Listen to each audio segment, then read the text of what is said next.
Ito siguro, mamaya may gagawin tayo dyan, ano. Tara. So, ikumpara muna natin yung ating nakuha dito sa mga malalaki nating ipe-frame ng pinatom. Tingnan nyo yung laki ng dahon niya, ha. Ayan. So, ayan.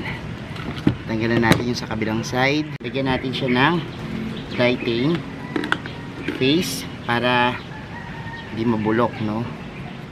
Ayan, sa coffee table, pwede nyo na yung display. So, ayan. Pakita ko sa inyo na malapitan tsaka yung paraan ng pag-display nito. Tapos pag-usapan natin paano ito alagaan kapag...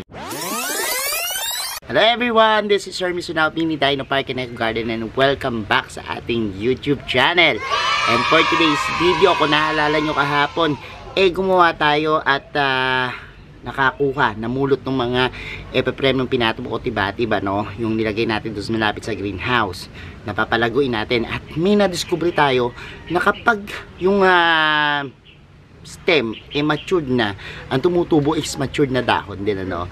Tapos nakakita tayo ng maliliit na dahon ng mga matured na epe-frame ng pinatom or yung tiba-tiba, no? At nagkaroon tayo ng idea na pwede natin gawing bonsai yan, ano?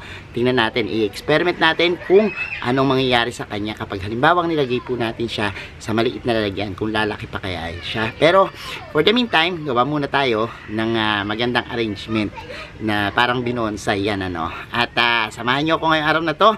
At kung ready na kayo mga ka-MDP, tutok lang po.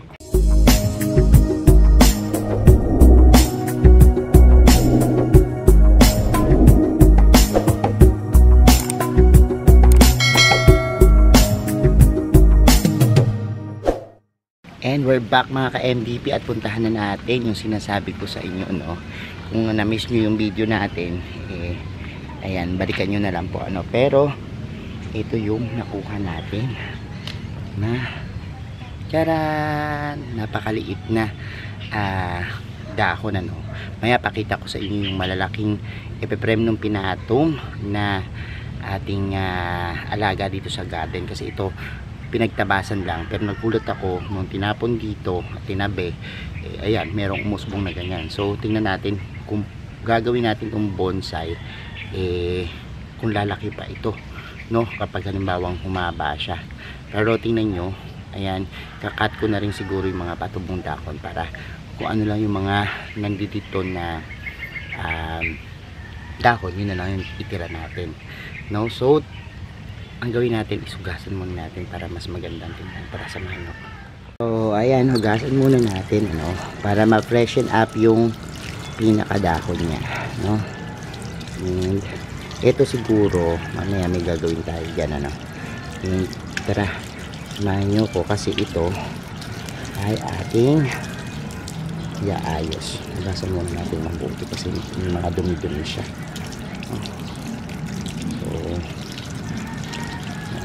Tingnan natin kung paano na gagawin natin dito para mabonsai siya at maging magandang plants na pang display table na pa, no?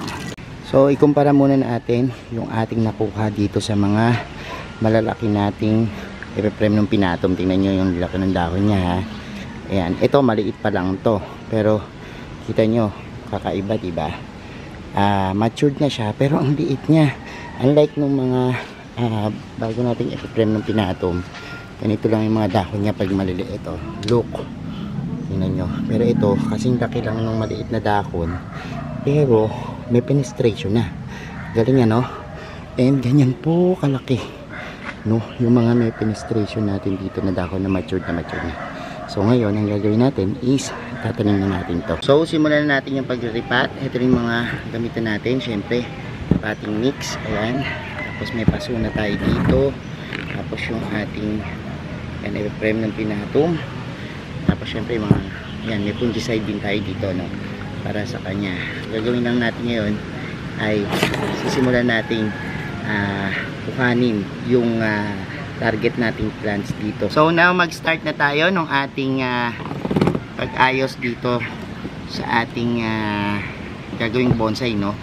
Actually kukuhanin lang natin yung plants na target natin. So tanggalin natin yung masyadong maraming mga kung anik-anik nasa paligid. Ayan, para makuha natin yung target natin, ano, linisin lang muna natin itong pinaka-plants. So yan, medyo ano to, matigas yung pinaka niya, kaya kailangan natin, pwede na natin baliin ito. Tapos ayan, pupitin na lang natin siya ganyan. Ayan. So ayan, tanggalan natin yung sa kabilang side kasi pagkakasyahin lang natin siya dito sa pot na napili ko. So probably ganyan lang siya kaliit. Tatanggalin ko muna tong isa na to. So ayan, ito na yung ating nakuha. Tingnan natin kung kasya na dito. So ayan, konting-konting bawas pa siguro kasi yan, para magkasya siya. Actually, ang gusto kasi natin dito is makontrol natin yung paglaki nitong plants. And napansin natin sa pag-aalaga ng mga halaman, mas nakikita natin na hindi lumalaki yung plants kapag halimbawang maliit yung lalagyanan niya. So putol pa tayo dito.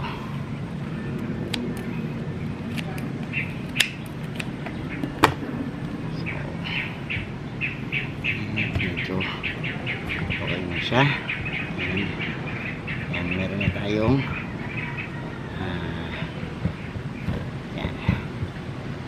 yan, ito yung kasya na siya.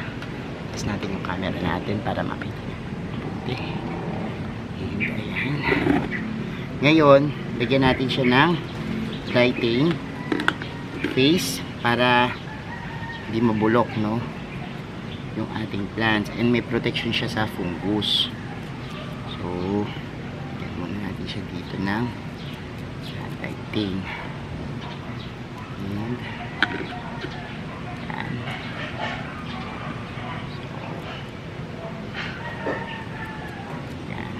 ayan yung kabila ding side, lagyan natin.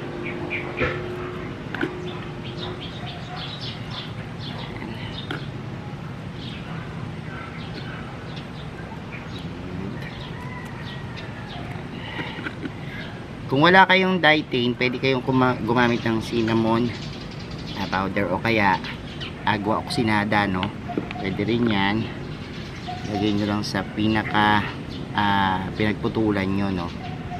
So ito, and paano natin? So lagyan na natin ng konting lupa muna.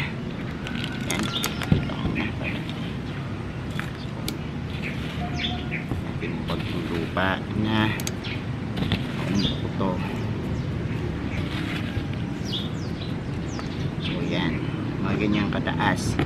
Tapos ilalagay na natin siya, ipoporma natin siya ng mas maganda. So yan, lalabas lang natin yung trunks niya katulad nito, ginawa ko. Yan. Tapos medyo igano natin para itong ating halaman ay hindi magkadikit, no?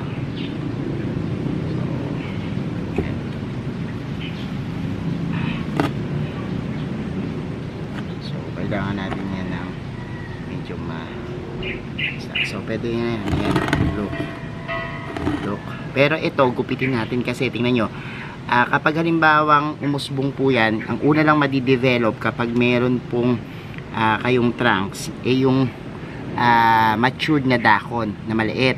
Pero ang susunod na po niyan, kasi pwedeng humaba yan, ganyan po, hanggang sa maliliit na dahon yung mapuproduce niya. Pero ito kasing malalaking dahon, yun yung ating ikikip hanggat buo yan. Okay, so tinanggal ko to. Ito pwedeng itanim pa, kita nyo.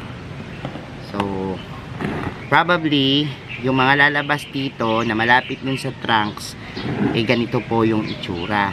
Pero yung mga susunod po dyan, ang mga lalabas na po, mga konti na lang penetration, tapos sa susunod dyan wala ng penetration. And yun yung ating tatanggalin para puro ganito lang yung mabuo natin. Tapos itong pinagputulan natin kanina, pwede pa natin yung itanim. So lagyan na natin siya ng lupa. And ginagamit ko dito ang lupa, yung MVP soil mix namin, yung ginagamit ko sa succulents. Pwede rin siya dito, no? And ayan, yan natin siya ng ganyan. Tapos pwede kayong gumamit ng pebbles kung halimbawa meron kayong pebbles, pero ako ito okay na sa akin to. Cute nang siyang tingnan. Tingnan nyo, oh. Para siyang maliit na, I think monstera na may kulay, ano. So tingnan nyo, daran, di ba? Tapos na natin, and pwede nyo na tong i-display sa inyong mga tabletop. Yan, sa coffee table pwede nyo na yan i-display. So ayan, pakita ko sa inyo na malapitan tsaka yung paraan ng pag-display nito. Tapos pag-usapan natin paano ito alagaan kapag ganito na siya, ano? Sige. Ito na yung ating nagawa. Tingnan nyo, ang ganda na. So ilagay nyo lang siya sa mga bright na shaded area. Maganda siya. Tapos ayan, pwede niyang pang display, pang tabletop. Bisik-bisik lang muna kayo sa una, no? Kasi okay naman yan. Kailangan lang ma-develop muna yung roots. So yan lang naman gawin natin. Tapos like pag-alaga natin ng houseplants, ano, pero tingnan nyo, kakaiba siya, ang ganda, di ba? Kapag inyong tititigan. So yan lang naman yung nagawa nating project, and ang ganda-ganda.